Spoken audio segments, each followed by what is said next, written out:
നമ്മളിന്നൊരു special ഡിഷാണ് കേട്ടോ ഉണ്ടാക്കുന്നത്. ആദ്യം എണ്ണ ഒഴിച്ചിട്ടുണ്ട്. പിന്നെ അതിലേക്ക് നമ്മളിതാ ചുവന്നുള്ളി, സവാള, പച്ചമുളക്,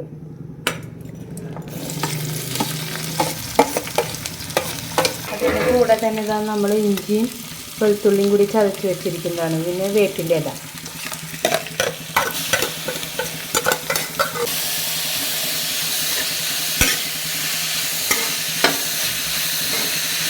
ഇതിലേക്ക് നമുക്ക് കുറച്ച് ഉപ്പിട്ട് കൊടുക്കാം കേട്ടോ.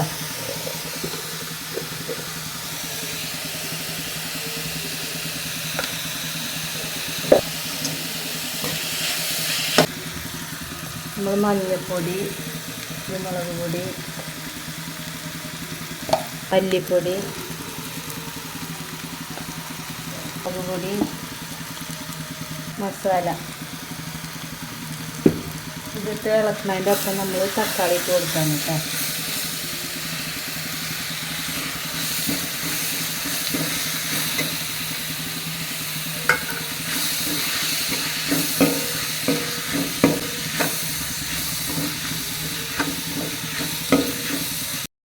ഇതാട്ടോ ഇന്നത്തെ സ്പെഷ്യല്. ഞണ്ട് നന്നായി കഴുകിയിട്ട് അതിൽ ഉപ്പും മഞ്ഞൾപ്പൊടി ഇട്ടിട്ടൊന്ന് വേവിച്ച് വെച്ചതാണ്. ഇനി അത് ഇതിലേക്ക് നമുക്ക് മിക്സ് ചെയ്യാം.